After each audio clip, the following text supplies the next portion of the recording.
Moitas gracias, señor presidente. Bos días. Señor Feijóo, a nosa pregunta é clara e está ben especificada tamén na orde do día. Queremos preguntarlle ás portas do 1º de maio pola evolución do emprego en Galicia desde que vostede goberna, desde 2009 hasta 2016. As portas do 1º de maio, un bon momento para facer unha reflexión sobre toda a política de emprego ou, no seu caso, de desemprego para Galicia como agora amosaremos, non? Aí vai quedar acreditada a súa condición de bo xestor. En primeiro lugar, temos a peor taxa de evolución do emprego de todo o Estado español desde o ano 2009.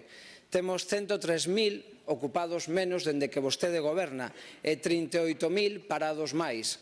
A evolución é terrible, 9% de menos emprego fronte ao 3,4% do conxunto do Estado. Algúnha explicación debería de dar o presidente da Xunta sobre esta evolución da pérdida de emprego. En segundo lugar, de precariedade. Dende 2013, cando, según vostedes, acaba a crise económica ou empeza a rematar a crise económica, o emprego creado é un 95% temporal fronte a un 5% indefinido. Polo tanto, a precariedade é a única salida laboral que se ofrece á xente traballadora do noso país. Isto sitúa a Galicia nun 27% de taxa de precariedade neste momento fronte ao 22% que había hai apenas 4 anos. O dobre, por certo, que na media do Estado. En terceiro lugar, por sectores. O sector primario, durante os anos dos seus mandatos, sufriu unha pérdida de 20.000 postos de traballo, o que supón o 20% da poboación activa neste sector. O 20% e 20.000 postos de traballo.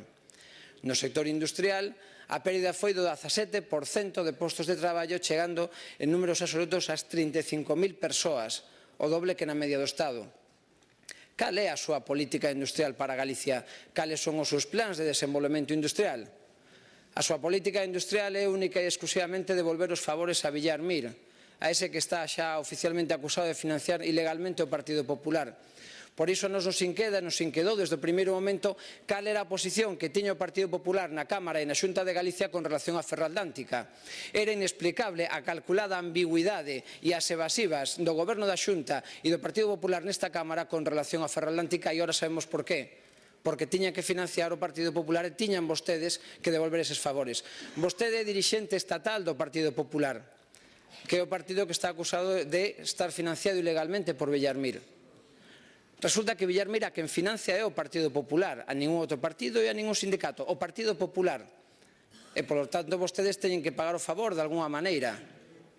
As traballadoras e os traballadores das empresas de CEE e de Dumbría se posicionaron en seus comités de empresa unánimemente en contra do acordo e en contra de todas as pretensións da empresa que a Xunta quere autorizar. Unánimemente. E vostedes, sobre quen teñen competencia, sobre onde teñen dominio, é sobre a vinculación das concesións hidroeléctricas do Xallas con relación a CEE e a Dumbría. Polo tanto, non escape para xustificar a súa posición de Ferroatlántica a convenios asinados fora das dúas centrais, porque os traballadores e as traballadoras e onde está o seu ámbito de competencia, que a vinculación entre a produción da ferroalación nesas dúas fábricas está vinculada ás dúas centrais, que é onde vostede ten competencia. Polo tanto, ten capacidade para garantizar a supervivencia do emprego de máis de 500 persoas na Costa da Morte, ou pode condenalos ao paro para devolver os favores. Debería avergonzarse, pedir disculpas nesta Cámara e defender os postos de traballo das traballadoras e dos traballadores da Costa da Morte. Pero que, ademais disto, a nivel de desemprego, hai 38.000 desempregados máis, cunha poboación activa de 65.000 persoas menos, a segunda peor evolución de todo o Estado. E, finalmente, en relación á siniestralidade laboral, con resultado de morte, e hoxe temos todavía unha cifra terrible en riba da mesa de 2 novos mariñeiros mortos, morre en Galicia un traballador cada semana. 58 mortos nas últimas datos oficiais de 2015, remato. 7,41%, o doble que a media estatal. Pode facer vostede unha valoración desta evolución, por favor? Gracias, señor Villares.